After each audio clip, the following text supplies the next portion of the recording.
ഒരു ആപ്ലിക്കേഷനും ഇൻസ്റ്റാൾ ചെയ്യാതെ നമ്മുടെ മൊബൈലിലുള്ള ഫോട്ടോസ് അതിൻ്റെ ബാക്ക്ഗ്രൗണ്ട് ചേഞ്ച് ചെയ്യുന്നത് എങ്ങനെയെന്നൊന്ന് പരിചയപ്പെട്ടാലോ?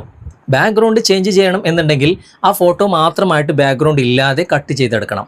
ഇനി അങ്ങനെ കട്ട് ചെയ്തിട്ട് ബാക്ക്ഗ്രൗണ്ട് ഇല്ലാതെ നിങ്ങളുടെ ഫോട്ടോ ഗാലറിയിൽ സേവ് ചെയ്യണം എന്നുണ്ടെങ്കിൽ അങ്ങനെ ചെയ്യാം.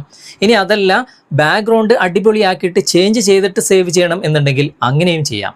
അതിന് പറ്റിയ ഒരു അടിപൊളി വെബ്സൈറ്റ് നമുക്കൊന്ന് പരിചയപ്പെട്ടാലോ? ഈ വെബ്സൈറ്റിൻ്റെ ലിങ്ക് ഫേസ്ബുക്കിലാണെങ്കിലും യൂട്യൂബിലാണെങ്കിലും കമൻറ്റ് ബോക്സിൽ അല്ലെങ്കിൽ ഡിസ്ക്രിപ്ഷനിൽ കൊടുത്തിട്ടുണ്ട്. അവിടെ ക്ലിക്ക് ചെയ്താൽ ഞങ്ങളുടെ സൈറ്റാണ് ഓപ്പൺ ആകുക. കുറച്ച് താഴേക്ക് വന്നു കഴിഞ്ഞാൽ സൈറ്റ് ലിങ്ക് എന്ന് ഇംഗ്ലീഷിൽ എഴുതിയത് കാണാം. അവിടെ ക്ലിക്ക് ചെയ്താൽ മതി, ഡയറക്റ്റ് ഈ ഒരു വെബ്സൈറ്റിൽ നിങ്ങൾക്ക് എത്തിച്ചേരാൻ സാധിക്കും. അപ്പോൾ നിങ്ങൾ സ്വാഭാവികമായിട്ട് ചോദിക്കും, എപ്പോഴും നിങ്ങളുടെ ലിങ്കിലൂടെ ഈ ഒരു വെബ്സൈറ്റിൽ എത്തിച്ചേരണ്ടേ, അത് ബുദ്ധിമുട്ടല്ലേ എന്ന്. അതിനൊരു ബുദ്ധിമുട്ടുമില്ല. ഒരു പ്രാവശ്യം മാത്രം നിങ്ങൾ ഇങ്ങനെ ചെയ്താൽ മതി. പിന്നെ ഈ ഒരു വെബ്സൈറ്റ് നിങ്ങളുടെ മൊബൈലിൽ തന്നെ ഒരു ആപ്ലിക്കേഷൻ രൂപത്തിൽ സെറ്റ് ചെയ്യുന്ന ഒരു സംവിധാനം കൂടി ഞാൻ ഇന്നത്തെ വീഡിയോയിൽ കാണിക്കുന്നുണ്ട്. അതിനുശേഷം ഞങ്ങളുടെ സൈറ്റിലേക്കോ അല്ലെങ്കിൽ ഈ ഒരു വെബ്സൈറ്റ് ലിങ്കിലേക്കോ ഒന്നും ക്ലിക്ക് ചെയ്യേണ്ട. ഞാൻ ഈ പറഞ്ഞ ഈ ഒരു ഓപ്ഷനിൽ മാത്രം നിങ്ങൾ ക്ലിക്ക് ചെയ്തിട്ട് നിങ്ങളുടെ കാര്യങ്ങളൊക്കെ നിങ്ങൾക്ക് വളരെ ഈസി ആയിട്ട് ചെയ്യാൻ സാധിക്കും. അപ്പോൾ ഇതൊക്കെ എങ്ങനെയെന്ന് ഇന്നത്തെ വീഡിയോയിലൂടെ വിശദമായിട്ട് നമുക്ക് കണ്ട് മനസ്സിലാക്കാം. പെട്ടെന്ന് തന്നെ നമുക്ക് വീഡിയോയിലേക്ക് പോകാം. അപ്പോൾ പറഞ്ഞ പോലെ ലിങ്കിൽ ക്ലിക്ക് ചെയ്തിട്ട് ഓപ്പൺ ചെയ്ത് കഴിഞ്ഞാൽ ഇതുപോലെയാണ് കാണിക്കുക. ഇവിടെ തന്നെ നമുക്കതൊരു പ്രീവ്യൂ ആയിട്ട് കാണിച്ചു തരുന്നുണ്ട്. അതുപോലെ തന്നെ ഇവിടെ അപ്ലോഡ് ഇമേജ് എന്ന ഈ ഒരു ഭാഗം ക്ലിക്ക് ചെയ്ത് കഴിഞ്ഞാൽ നമ്മുടെ ഗാലറി ഓപ്പൺ ആയിട്ട് വരും. ഇവിടെ ഏത് ഫോട്ടോയുടെയാണ് നിങ്ങൾക്ക് ബാക്ക്ഗ്രൗണ്ട് ചേഞ്ച് ചെയ്യേണ്ടത് അല്ലെങ്കിൽ ബാക്ക്ഗ്രൗണ്ട് ഇല്ലാതെ സേവ് ചെയ്യേണ്ടത്, അത് ഇവിടെ നിങ്ങൾ സെലക്ട് ചെയ്യുക. ഞാനിപ്പോൾ ഇതിൽ നിന്നും ഈ ഒരു പിക്ചർ ഇവിടെ സെലക്ട് ചെയ്തിട്ട് ഡൺ കൊടുക്കുകയാണ്. നിമിഷ നേരം കൊണ്ട് തന്നെ അതിൻ്റെ ബാക്ക്ഗ്രൗണ്ട് കട്ട് ചെയ്തിട്ട്, അതായത് ബാക്ക്ഗ്രൗണ്ട് ഇല്ലാതെ നമുക്ക് ഇവിടെ ഇങ്ങനെ ലഭിച്ചിട്ടുണ്ട്.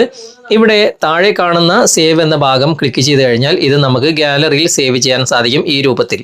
ഇനി ബാക്ക്ഗ്രൗണ്ട് വേണമെന്നുണ്ടെങ്കിൽ ബാക്ക്ഗ്രൗണ്ട് എന്ന ഭാഗം ക്ലിക്ക് ചെയ്യാം. അതുപോലെ തന്നെ ഇവിടെ കട്ടൗട്ട് എന്ന ഭാഗമുണ്ട്, അഡ്ജസ്റ്റ് എന്ന ഭാഗമുണ്ട്, അതുപോലെ തന്നെ എഫക്റ്റ് എന്ന ഭാഗമുണ്ട്. ഞാനിപ്പോൾ ബാക്ക്ഗ്രൗണ്ട് എന്ന ഭാഗം ക്ലിക്ക് ചെയ്തിട്ട് ഇഷ്ടമുള്ള ബാക്ക്ഗ്രൗണ്ട് ഇവിടെ നമുക്ക് സെലക്ട് ചെയ്യാനുള്ള ഓപ്ഷൻ ഉണ്ട്. അതുപോലെ തന്നെ ഫോട്ടോ എന്ന ഭാഗം ക്ലിക്ക് ചെയ്തിട്ട് ഇഷ്ടമുള്ള ഫോട്ടോ ബാക്ക്ഗ്രൗണ്ട് ആയിട്ട് നമുക്ക് വെക്കാനുള്ള ഓപ്ഷൻ ഉണ്ട്.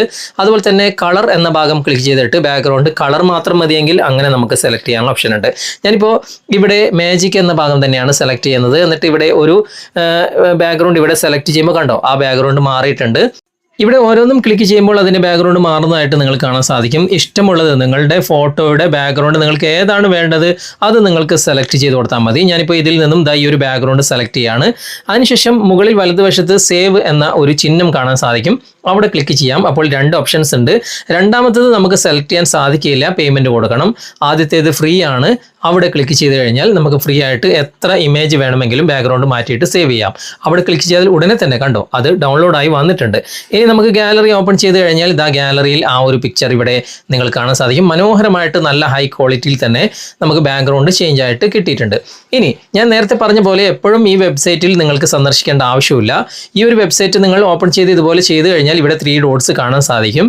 അവിടെ ക്ലിക്ക് ചെയ്ത് കഴിഞ്ഞാൽ ഇവിടെ കുറച്ചുകൂടി താഴേക്ക് വന്നു കഴിഞ്ഞാൽ ഇവിടെ ആഡ് ടു ഹോം സ്ക്രീൻ എന്ന ഭാഗമുണ്ട്. അവിടെ ക്ലിക്ക് ചെയ്താൽ മതി. അവിടെ ക്ലിക്ക് ചെയ്യുമ്പോൾ ഇതുപോലെയാണ് കാണിക്കുക. ഇവിടെ ഇൻസ്റ്റാൾ എന്ന് കാണിക്കും. ചില മൊബൈലിൽ ആഡ് ടു ഹോം സ്ക്രീൻ എന്ന് മാത്രമായിരിക്കും കാണിക്കുക. അവിടെ നിങ്ങൾ ക്ലിക്ക് ചെയ്തിട്ട് ഓക്കെ കൊടുത്താൽ മതി. ഇവിടെ ഇൻസ്റ്റാൾ എന്നാണ് കാണിക്കുന്നത്. ചില മൊബൈലിൽ ഓക്കെ കൊടുക്കാനായിരിക്കും കാണിക്കുക. എന്നിട്ട് നിങ്ങൾ നേരെ ബാക്ക് വന്നിട്ട് നിങ്ങളുടെ ഹോം സ്ക്രീനിൽ ലാസ്റ്റ് എവിടെയെങ്കിലും നോക്കിക്കഴിഞ്ഞാൽ ഇതുപോലെ കുറച്ച് നേരം വെയിറ്റ് ചെയ്യുക. കണ്ടോ ഇവിടെ ആ ഒരു ഐക്കൺ വന്ന് കിടക്കുന്നുണ്ട്. ഇതാണ് നമ്മുടെ വെബ്സൈറ്റ്. ജസ്റ്റ് അവിടെ ക്ലിക്ക് ചെയ്താൽ മതി. നേരത്തെ പോലെ തന്നെ ആ ഒരു വെബ്സൈറ്റ് ഓപ്പൺ ആകും. പിന്നെ നിങ്ങൾക്ക് യഥേഷ്ടം സെലക്ട് ചെയ്യാം. വീണ്ടും ഞാൻ ബാക്ക് വന്നിട്ട് അത് തന്നെ ഓപ്പൺ ചെയ്ത് കാണിച്ചു തരാം. കണ്ടോ, നിങ്ങൾക്ക് ഇനി ലിങ്ക് വഴി പോകേണ്ട ആവശ്യമില്ല. ഇത് നിങ്ങളുടെ മൊബൈലിൽ ആഡ് ചെയ്ത് വെച്ചാൽ മതി. ഓക്കെ, അപ്പോൾ നിങ്ങൾ ട്രൈ ചെയ്ത് നോക്കുക. എന്നിട്ട് അഭിപ്രായങ്ങൾ തീർച്ചയായിട്ടും കമൻറ്റിൽ അറിയിക്കാൻ മറക്കരുത്. അപ്പോൾ നിങ്ങൾ ചെയ്ത് നോക്കുക. എന്നിട്ട് നിങ്ങൾ അഭിപ്രായം കമൻറ്റിൽ അറിയിക്കാൻ മറക്കരുത്. ഇന്നത്തെ വീഡിയോ നിങ്ങൾക്ക് ഉപകാരപ്രദമായിട്ടുണ്ടെങ്കിൽ നിങ്ങളുടെ കൂട്ടുകാരിലേക്കും വീഡിയോ ഷെയർ ചെയ്തെത്തിക്കുക. അതുപോലെ തന്നെ വീഡിയോയെക്കുറിച്ചുള്ള അഭിപ്രായങ്ങളും നിർദ്ദേശങ്ങളും നിങ്ങൾ കമൻറ്റിൽ അറിയിക്കാൻ മറക്കരുത്. വീഡിയോ ഇഷ്ടമായിട്ടുണ്ടെങ്കിൽ ലൈക്ക് ചെയ്യാനും കമൻറ്റ് ചെയ്യാനും ഷെയർ ചെയ്യാനും മറക്കരുത്. ചാനൽ നിങ്ങൾ ഇതുവരെ ഫോളോ ചെയ്തിട്ടില്ലെങ്കിൽ ചാനൽ ഫോളോ ചെയ്യുക, സബ്സ്ക്രൈബ് ചെയ്യുക, ലൈക്ക് ചെയ്യുക, സപ്പോർട്ട് ചെയ്യുക. അടുത്ത നല്ലൊരു വിഷയവുമായി അടുത്ത അവസരത്തിൽ നമുക്ക് വീണ്ടും കണ്ടുമുട്ടാം. Thanks for watching. ബൈ.